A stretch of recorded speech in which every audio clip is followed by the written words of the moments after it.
So where were we here? I think we were just outside of the town. On just outside the town. Okay, I think the main person was somebody was supposed to be coming. Okay, right. Yeah, so everybody on the same page. We all kind of remember where we're at. We're outside the town. I think if I recall correctly, I believe Felix had Verlaine on his shoulder, and he was kind of restraining her or something. Yep. He was holding her with the mech, the power armor. Okay. Yeah, and okay, so you guys, and if I remember, Mel was trying to talk some sense into the guards to get somebody out here that can perform some kind of an exorcism or something, if I remember. Yeah. Okay. Right. Okay. So yeah, you had one of the guards saying that. Oh right. Yeah. Okay. Right. I remember now. Yeah. Okay. Perfect. So, right. So that's okay. That's maybe we'll sort of pick up there, I suppose. So, yeah, that one guy, I think his name was Jerry, if I recall correctly. He didn't really know what to do. He was kind of thrown in charge when, like he was saying, like Reyes didn't show up for work that morning or that day or the previous day or whatever it was. And so he was kind of thrown in charge. He didn't really seem to know what to do with it. He was kind of didn't know what to do. So he was kind of hesitating with all this. And one of his buddies was like, just call Eller, get him down here. And he hemmed and hawed a little bit. He didn't seem to want to do it.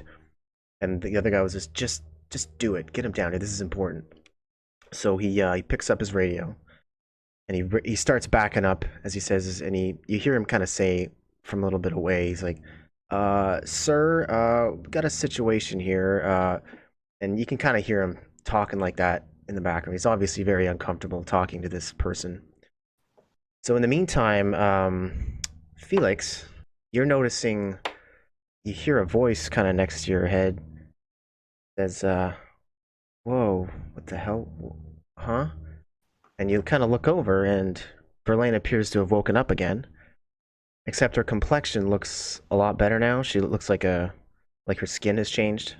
So she's back to being a normal Caucasian white girl, you know? And she looks relatively normal. I mean, aside from all the scars, and you think she might be missing a tooth or two. But aside from that, she looks all right, and she kind of comes to a little bit, and she looks around, and she like gets this shock. She's like, "Whoa, what the hell?" Like kind of like waking up 11 feet off the ground, kind of thing. So she looks kind of startled at where she is. She's like, "Whoa, what the hell? Where am I?" Whoa. And she looks very disoriented and shocked. She's like, "Holy crap!" And then she's looking at you guys. Whoa, what's going on here? And then one of the guards kind of tilts his head. He's like, "Verlaine, are you awake?" Okay, so at this point, she's like, "Where am I? Who are you guys? And why am I up in the air?" I'm holding her in the back of Mel's Humvee. Right. Okay. Oh, that's right. You haven't got out of the Humvee. Okay, that's fine. So you're still kind of like, are you standing in the back? Or are you still sitting? Like I'm not still sitting. Still sitting. Okay. Okay. She's like, "Whoa, what the hell's going on here? Where the hell are you guys?" Miss Verlaine, you need to sit still for now. It's still. I kind of looks around. It's like, why are you holding me like that? It kind of hurts actually. And then you hear a voice kind of from the... Sorry, go ahead. Because you're currently possessed by a demon with a penchant for biting people's necks off. Well, she doesn't laugh. She's like, "What? Possessed by? What are you talking about? I'm just a mechanic." And then you hear a voice more or less from the gate area. You hear, it sounds like Tom. He's like, "Verlaine, sweetie?" And you look over, and sure enough, Tom's in his wheelchair trying to wheel towards you guys in the truck. And one of the guards is like, whoa, buddy, whoa. He's like, "No, let me by. That's my daughter, damn it." And he's like trying to push by, and he's wheeling his way up to the truck. And she's like, "Daddy? Oh my God." And they're all, you know, he's kind of in tears and stuff. And go ahead. Tom, I promise as soon as an exorcist gets here and checks her out, you can talk to her. But right now I need to keep her restrained and from potentially hurting someone else. Possessed? What are you talking about? She's fine. And he starts wheeling closer to the truck, and Verlaine starts kind of like... Okay, I cast magic net. Well, what? You what? I cast magic net on his freaking wheelchair. I cast magic net on his wheelchair. It says you will not go any closer to her yet. Okay, so you cast magic net. The net engulfs on his wheelchair. Yeah. And he just he was going pretty fast. So you net his wheel so just the chair itself. It would, just it the would chair? get him too. Because I was gonna say it would get him too. Like if you just netted the chair at the speed he's going, he would have flown out of there. That would have been really sad. Not usually, because if he's that dedicated, he's actually strapped into a wheelchair. Trust me, I know quite well. Oh, okay. Well, okay, fair enough. I'll defer to that. Yeah. Fair enough. So, okay. Yeah. Okay, so you web his wheelchair and he kind of jerks forward. He's like, "What the hell are you doing?"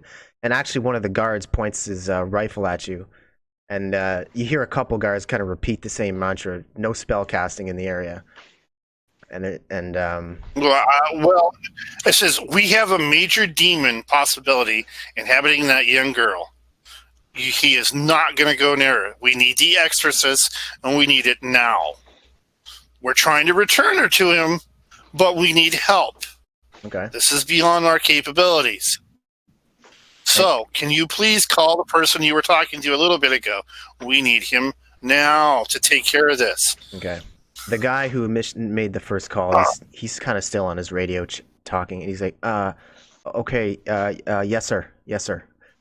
And anyway, while this is going on, Verlaine is kind of feebly, helplessly pounding on Felix's Samson, on the shoulder, let me down kind of thing. Let me down. I want to go see my dad. Did she do any mega damage? Not with her fists, no. It looks kind of sad, actually. She's just kind of you know what I mean? Like a little kid, when mommy won't put him down kind of thing. She's just kicking and pounding at your shoulders, not doing anything. Miss Verlaine, please calm down. While we wait, tell me what is the last thing you remember? She's like, last thing I remember, she goes, and she thinks for a second. She's like, just let me down, damn it. She keeps pounding. And then she calms down after a minute, and she's like, the convoy? And she's kind of rubs her head. She's like, could you let me go for a second? It hurts. I can't think. Nope. I'm sorry, I can't. Okay. Not until we get help here. With all due respect, Miss, you killed a friend of mine this morning. Her eyes widen. She goes, I what? can't just let you go. What? Mm-hmm. I've never killed anybody in my life. You killed a lot of people. You've killed a lot of people. She's like, you're lying. Daddy, tell him you're lying. My daughter would never hurt anybody. And he starts getting a little bit upset about it, and he's still trying to wheel his way out of that magic net, but it's not really working. He's like, let me go, damn it. Okay. Tom, did you or did you not hear the report about this girl growing wings and flying away when she first got back? Okay. Running away. It's like, he doesn't know what to say to that. He's like, it's different. That's what we it's saw. different. He's like, does she look like she's got claws and wings? She looks fine to me. Even if your daughter wouldn't do that thing definitely would. He seems really upset, Tom, but he's like, he says, well, just don't hurt her. Sorry, go ahead. No, Mike, we're not trying to hurt her. We're trying to help her. Okay. All I'm trying to do is restrain her, and it's just a matter of as soon as an exorcist can do his thing, I'll be able to release her, and we'll be. I'm assuming it's just a matter of. Please just wait a couple more hours. Just a little bit longer. To say hours, just a little bit longer. Okay. All right. At this point, Tom looks really, really distraught, but he seems to be resigned to the situation since he can't move. So he's getting a little upset, but he's kind of whatever. And then Verlaine, she's like, are you not going to let me down? No. Well, she says it to Felix. I'm sorry, can you repeat that? She looks at you and she's like, are you not going to let me down? Not yet, dear. She gives this really, really weird, creepy stare, and she goes, that's unfortunate. And then the the mouth opens and you see the mandibles kind of come out of it, and this disgusting greenish, kind of greenish brownish, noxious fume crap spews out of her mouth, and it engulfs the immediate area. And I guess I can't. Well- I can't simultaneously headbutt her. well, I mean, you can Yeah, try, could. but she just coughs out this noxious crap that spreads pretty quick around the area, and a couple of the guards start choking. A couple of them actually go down to their knees and start choking. And at this point, okay, if you want to headbutt her, you can. If you want to roll for that. And, well, here, go ahead. Go ahead. If you want to roll for that, go for it. Okay. Sorry, I was standing up while talking, so it wasn't on my computer. Oh, man. Okay. All right. That was pretty... Okay, well, okay, as she does this, you give her a wicked headbutt, and I don't know if Tom really heard what was being said between you two, so he freaks out at this, but you give her this amazing, like, John Wick headbutt, just bam, right in the face, and you put out, a few more of her teeth. But not before quite a bit of this noxious crap has spewed out of her mouth. And so, like I said, a couple of the guards in the area have actually been affected, because like I said, they're not really wearing environmental. A lot of it's just ragtag crap, right? So a couple of the guards got caught by this. Now, you two are in environmental stuff, so you two are fine. Tom was caught in it as well. He's starting to choke. Now, once you headbutt her, she fades to black again. So the whole Caucasian thing, it seems to have been some kind of weird illusion that she was putting on as a try and trick. So she's back to black, but what happened? Back to black, sorry about that. Anyway, so she kind of melts. She kind of turns into this disgusting goo ooze that melts out of your grip, basically, and spills out of the truck. At this point, you see it kind of reform into more or less the same shape, and then fades out of view. But of course, Mel... Wait, what? It fades out of view, so it melts into this black goo crap all over the truck, and it kind of slinks out of the truck. Do you know what I mean? And No, then I caught that. Okay, so and then it sort of... Yeah, like it reforms outside. It's kind of like the T-1000, As soon as I it guess. starts to reform, It sort as soon of as it starts reforms. to reform, I cast magic net. I Okay. cast magic net on it again. All right. So it starts to reform, and then it poofs out of existence. But of course, Mel, you can still see it. So you go ahead and magic net it. Okay. All right, but as soon as it starts to do the pull up and starts to make a body shape, yeah, I magic net it. It ain't going nowhere. Okay. What's the area on magic? You Let me can't look that poof up. out of that Just want to look at that real fast. area. It's like I could look it up too. I think You it's- might be able to get to it a little bit faster. I haven't brought up any of my books yet. That's okay. Oh, that's Black Market. That's not the book I want. Magic net. Okay. Okay. So it's a savings. It's a dodge, basically. Okay. 16 or higher. Okay. So it's a 10-foot area. Actually, it'll be a 17 or higher because I get a +1 for magic spell. Well, see, this isn't a spell strength. It's literally just a dodge. So it's just kind of a projectile, so it's more of a dodge. But here, let's give it a try here. Well, it will attempt to dodge that, because why not, right? Actually, it shouldn't be able to because it couldn't see it because it's regrouping its body. It has Oh, to. With a 22, apparently it saw it. At any rate, it manages to dodge your net. And what happens is it beelines. So actually, here, are you guys looking at the map right now? I'm not sure. Yeah. Okay, so you guys... I was on the. I don't have your tokens here or anything like that, but you guys are more or less here-ish, you see? How far is that? Yeah, that's about right. So yeah, you guys are just outside the sort of northeast gate here. So, yeah, okay, sure. Yeah, might as well drag your tokens, why not? So, that's Felix is more or less where the truck is, of course. It slinks out, and it was right about here, and it reformed, and it makes a beeline towards the gate after it dodges your net. What ends up happening, there's still people choking in this cloud. It beelines it towards the gate, and just as it starts to get towards the gate, Well, it's going full tilt, like running. Remember how it ran freakishly fast into the woods that time? Well, it's running again freakishly fast towards the gates, trying to get into town. It gets right about to here, and then it just stops. Well, stops. It hits something that you can't see, almost like a bird flying into a window. Boof! Smacks into something apparently invisible, and when it hits, you see this little ripple. So there's some kind of barrier on the gate, and it basically falls on its ass, and the invisibility that it had going flickers out. So you can now see it, Felix. So Verlaine, or the demon or whatever, has now smashed into this invisible barrier here. If I can click. Well, I mean, you can see where it is. It's the gateway. And it's basically fallen on its ass. And Right. I'd like to attack. Are we in melee? It's too far. It'd probably be too far to tackle. Yeah, Felix. well, right now, move too far.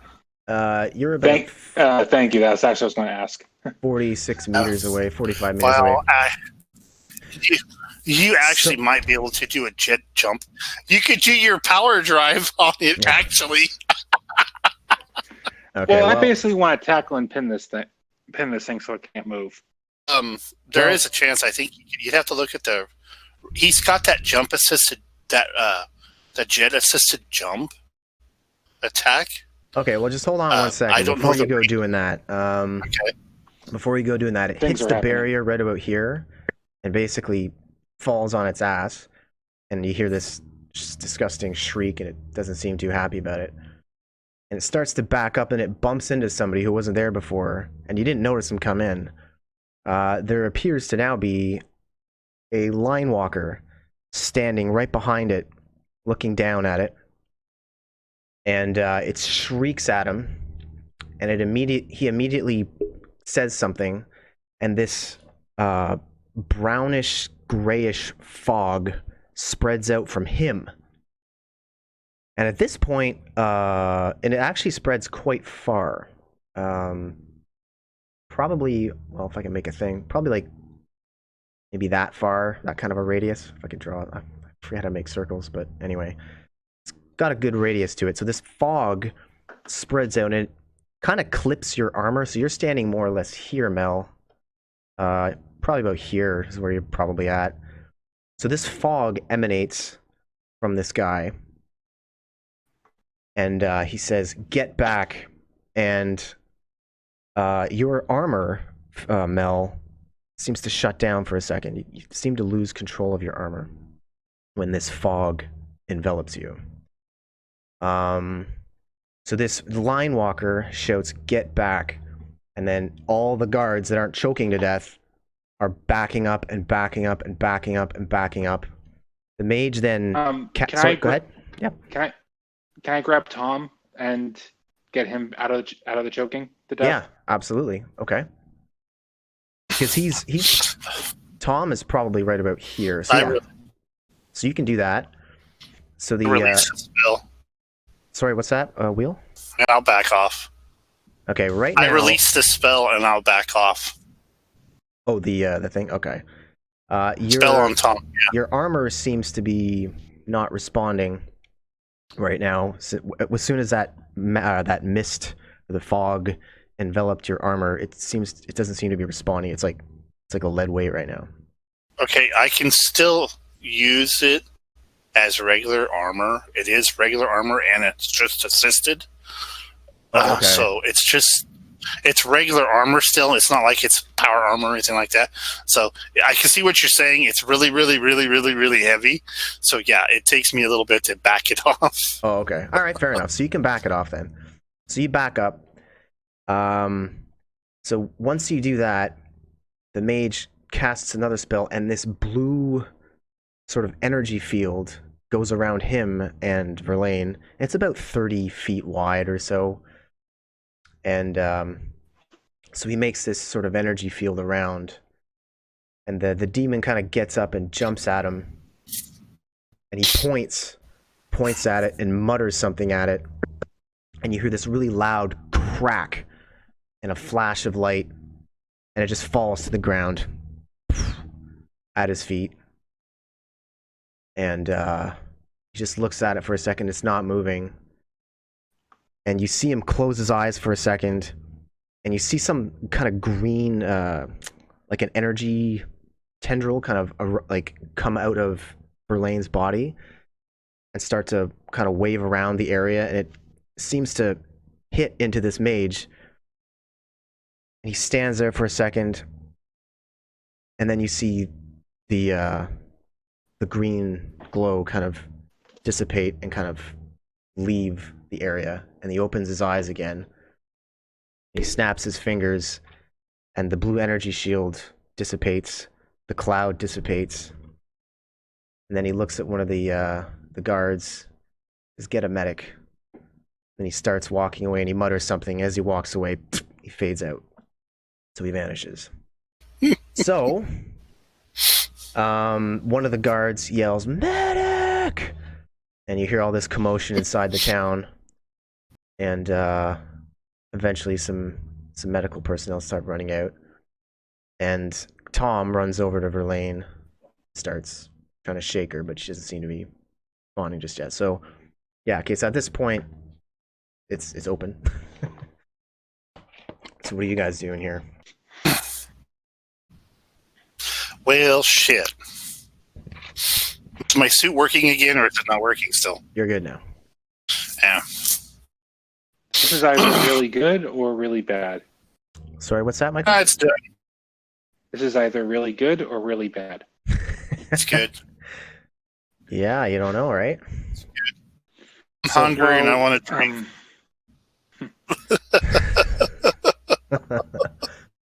Is this Mel or is this Wheel? This is Mel. I'm hungry. I want to drink. Let's go. Okay. Felix, where are you there at this point? You can go ahead and drink, Mel. I need to stay in. I'll brief the guard on what we know at least. Okay. We can do that in a little bit. Ain't gonna make any difference. If it was that important, the big guy that just did the exorcism would have stayed and asked us. Okay. Maybe, but Bastion might want to know who in their town is. Oh, that's right. All right. What about that? Don't feel that you have to stay though. No. I can I'm handle staying things with if you you. want. I'm staying with you. Okay. So after a few minutes of shaking and panicking, Tom finally manages to get Verlaine to wake up, and she looks all right again. Looks all right, you know? And so she wakes up, and, she's like, "Oh my God, Daddy, what the hell?" And he's like, "Holy shit, Verlaine, is that you?" And they hug and all that sort of family stuff. And so yeah, and then she looks at you two. She's like, "Daddy, who are those guys?" And they go, "They went and they got you back, honey." "Got me back? What?" And so he basically tells her what happened, and like, "Let's get inside the town. It's cold out here." So because right now it's like 5 in the morning, the sun hasn't come up yet, so it's a little chilly. That, and you're outside in the dark, which in Rift's Earth is not good. So kind of ushers you guys back into the town. I'm assuming you go with, but you don't have to. It's up to you. It's your characters. But No, we'll leave them. Yeah. We'll leave them be for now. But we want to find an officer, not just the regular guards. We want to find an officer. An officer, okay. Do we come across an officer? An officer of the guards, not just the guards themselves. We want to find an officer. We want to find somebody more in charge here. Okay. Because we already had the issue to where they were undecisive. They've proven undecisive. Mm-hmm. We need somebody above them. Okay. They got to have an officer, a lieutenant, preferably a lieutenant or a captain or something like that, or squad leader, however their defensive force goes. Yeah. Okay. Well, the guy, I guess Jerry, he was basically Reyes' replacement, and he's, as you said, extremely indecisive. He would have been the ranking guy there, but as you said, he's kind of a tool. But so you guys, some of the people that died outside the thing, they've actually successfully choked to death. Tom seemed to recover once that brownish gray crap that the mage put out, it enveloped him. It seems to have helped him. But a couple of the people died before the mage showed up, basically. So there's a few dead militiamen just outside the gates. And they're being tended to by by their comrades or whatever. Oh, But great. Now we're probably getting used to doing that now because we brought that fucking thing here. yeah, well, we'll see how that goes. But yeah, you do manage to find like a somewhat ranking person in the security force. Um, is that one guy? He doesn't seem that interested in helping you because he seems in shock at what just happened. I mean, he was thrown into the position on a whim. He didn't expect it, and he obviously didn't handle the pressure very well. So yeah, you do manage to find some other officer. He's probably a captain. All right, Felix, you're up. Captain, sir, maybe speak with you for a moment.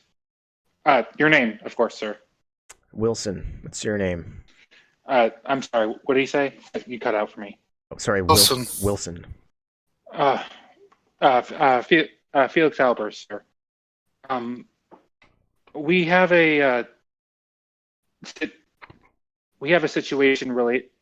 we have a bit of a situation related to what just happened. Oh, While we were tracking down Verlaine, we found more information about the group that originally, for lack of a better term, let's say modified her. looks at you funny. What? We found the group that took her and put the demon inside of her that caused all the mess at the front gate a little while ago. And we found a list of all the people's names in the 2 other towns. We name off the other towns. And we show him the list of this town and all the members in this town. Like on that laptop that you guys took, you mean? Yeah. Okay. Yeah, you downloaded the other files from Keys' house anyway, right? So the updated stuff. Okay. Yeah. Okay, so he's looking at this and his eyes kind of widen and he goes, okay. Elric's going to want to see this. And he gets on his radio. Sorry, what? So I'm telling him all these people that have been on this list has been confirmed. 100% of they're part of this cult. He's like, holy crap. He's like, This is the last group that's left. And this is probably what happened to your convoys because they were in all 3 cities. He's kind of nodding and like understanding. He's like, right. Like, okay, come with me. And he starts walking towards the town center. And he gets on his radio and he starts radioing somebody. He's like, sir, it's Wilson. I got something to show you. He goes, uh-huh. Okay. Yes, sir, I'll be right up. And he says, okay, guys, follow me. So he leads you guys into town. At this point, Verlaine and Tom are kind of making their way somewhere. You're not sure where they ended up, but they've kind of gone off. So they leads you to this building here. It's a very, very tall. It's probably the tallest building in town. It's kind of almost like a high-rise apartment building by the looks of it, but it doesn't look completely like an apartment. Almost like a apartment. That's a stupid way to put it. Like a business building that you'd see in a downtown city. You know what I mean? It's like a high-rise building. Basically, when a lot of the other buildings in town are like 1 or 2 stories, if that. This is a very tall, large building. Before we go any further, yep. Did we have to get out of our armor? They didn't say anything about it. Because that means what's his name? Felix is still in his power armor, which Yep. is 11 feet tall. He could have fit in a building. Yeah. Okay, well, he hasn't mentioned it, but I mean, the doors, the doors don't seem big enough to allow the Samson through, so yeah, you might need to disembark. But I mean, you're in the safety of town now, so it shouldn't really be that big of a deal. Plus, the guards have had a good look at you guys, the ones that lived anyway. I mean, they know, who you are now, because they've been radioing and stuff like that, so they know who you guys are, and so they're not gonna. It's not likely they would let somebody steal your your Samson. So I mean, yeah, it's up to you what you want to do with it, of course. But anyway, so he leads you to this building. And he goes, "Yeah, Mr. Albers, you may need to leave your power armor here if that's all right. So I'll put a security detail by it." Very well, and I'll exit the power armor. Okay. He gets on his radio again. He radios some people, and within a minute, 3 or 4 guys come up. He's like, "This, just guard this, guys. We won't be long." Yes, sir. So a couple guys stand guard by your Samson. So he leads you guys inside that building, and it's an impressive building in there. And you guys go up into an elevator, and he takes you back up to that security office where you first met with Connor. Of course, isn't there anymore. And so you guys met with Connor there, and he brings you up to that same security office. It's probably about 20 floors up or so. And you see that same security receptionist. And he comes up to the same lobby, and he presses a little button on the desk, saying, they're here, sir. And you hear a voice on the intercoms. Okay, send him in. And so... Do we know, throughout this whole walking up thing, is there anything weird going on? Or that seems off? Like, in the building, do you mean? Or... Yeah. No, nothing seems particularly out of the ordinary. Pretty much the same building you went into before. Everything seems normal. Nothing seems out of the ordinary now. Yeah, so he points at one of the offices, and he's waiting in there. So yeah, there's an office at the end of the hallway. It's a slightly larger looking office. He's like, go ahead. Thank you. And I'll go into the office. Okay. Yep, we follow him in. Okay. So you go into the office, and that mage is sitting behind a desk. He's like, have a seat. And there's a couple chairs on the other side of his desk. So he motions for you to have a seat. So I'm assuming he's sitting down. Okay, so he introduces himself. I hope it's a big chair. Yeah, yeah. Oh yeah, you're still in your armor. I forgot about that. Yeah, I'd like... It's like, probably Felix better if you left yours out. Yeah, Felix would probably be more likely to stand at attention, but... Oh, okay. All right, fair enough. Yeah, it's probably best if... I don't know take time to get out of it. Yeah. Yeah, okay, well, he looks at your armor. And I would just have to say that, I'll thank you for the offer. I'll have to just stand here, so... Like, yeah, no problem. Yeah, Felix will probably move to stand at attention, and then kind of resist the action, and then sit upright in the chair. Okay. So the guy behind the desk, he goes, sorry for the awkward moments out there by the gate. Didn't get a chance to introduce myself. And he looks at you guys. He kind of looks at you both, sort of like one at a time. He kind of looks at you. Kind of Felix, he looks at you right in the eyes for longer than would seem normal, and then he looks over at Mel, and Mel's still got his armor on. Take the helmet off. Yeah, he's staring and looking at you right in the eyes. I take my helmet off. Okay, for a good long minute, and then he talks. He goes, "I don't believe I've met either of you guys in person. I'm Elric. I run this town. And who might you guys be?"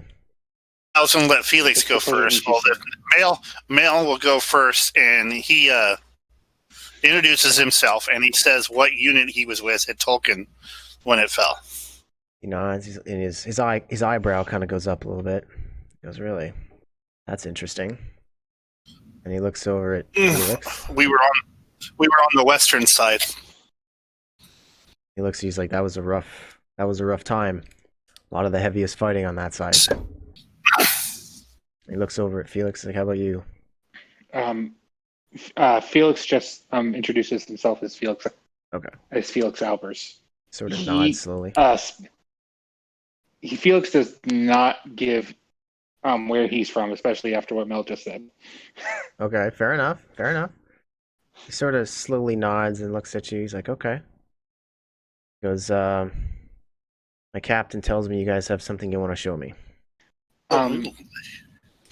He'll let Felix show him. I'll show him both the list of Crimson Vanguard names that includes the chapter at Bastion, as well as the note that we picked up off of the bandits that accosted us on the road, and explain how we where we got it from. Because that notice time is specifically mentions Reyes. Mm-hmm. Okay, you hand him all this evidence, and you hand it to him, and he starts looking at it, and for a long, long period of time, he stares at it without saying anything. You can see his chest moving, so he's still breathing. He's not dead, but he's just sitting there looking at it. And after what seems like an eternity, he looks up and he goes, I need operatives. I'm looking for skilled operatives to help me out. We're at a shortage here in Bastion. You guys seem to do good work. There's work if you want it. I need hands. Sorry, just let me go in and out of the chat for a second, because I think I'm missing some of what you're saying, Manny. Okay, well, I'll just repeat that. Basically, he looks at the evidence you gave him, and he doesn't say anything for the longest time. He just stares at it, and he finally looks up at you and he goes, "I need operatives. Because we're at a shortage of elite operatives here in Bastion, and it would seem that you guys do good work." He goes, "I need a couple of hands. You guys interested?" I don't know what we'd be good for. We just kind of got lucky here, I think. He says, "Well, I don't think luck would have killed a branch of the Bulldogs, and it probably wouldn't have subdued a demon lord, or a demon intelligence." He goes, "You guys have already proven yourselves." I don't know. I think we got lucky. And we did lose a friend. He goes, "My condolences for your friend."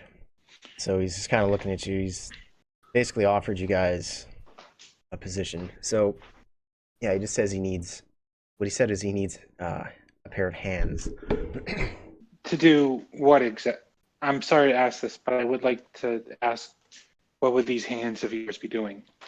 He basically explains they have this sort of hierarchy in their militia. Like, there's the regular militia, and then there's like, they just do the everyday stuff. And then this Elric guy has a handful of special operatives that report to him directly, that he directs personally for special, quote unquote, special missions. And so he explains he has a number of, and they're split into a few different groups. Some of them were called eyes, and they serve as like spies and information gatherers kind of for him. And then another group are called hands, and they serve as basically enforcers and, you know, people get stuff done kind of thing. So he's got the eyes for info, and he's got the hands to, dole out his will, so to speak. So it's basically, you'd be reporting to him directly. He'd be giving you missions personally, and it's kind of mostly off the book stuff. Stuff he needs particular help with that he can't rely on his regular militia to do. Like special assignments kind of stuff. May we have a moment, sir? Of course. Felix will get up and sort of lead Mel to the opposite end of the room. All right, huddle. Well, not necessarily lead, but go to the opposite of the room and hope Mel follows. He will. He's not going to leave you hanging. That's cold, dude. I said, I originally said lead, and it sounded to me like I was almost like I was leading you like a child. So. No, he got what you were doing. Oh yeah, he got what you were doing.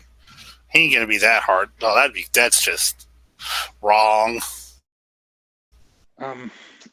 So what do you think, Mel? Well, I mean, if nothing else, it's employment for a while. And it's not, how to say this. He didn't kill Verlaine.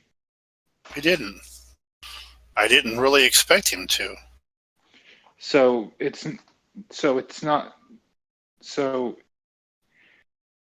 I don't think I would enjoy having a little bit more stability for a while, and I don't, and he doesn't seem that. Well, it's not. Well, it wouldn't be like working for the coalition. No, it's definitely not the coalition. So should we? So are we in agreement, Yan? Should we agreement? Yeah, then? it's fine. Yes? It's at least it's if nothing else, it's steady employment for a while. All right then. And I assume like we go back to him and accept his offer. Okay. So you go back over and you accept his offer. He goes, good. He shakes your hand. He goes, welcome aboard. Welcome to Bastion's Elite, I guess. And we're going to pause there before we go any further. That's kind of where things kind of wind down as far as the opening story thing.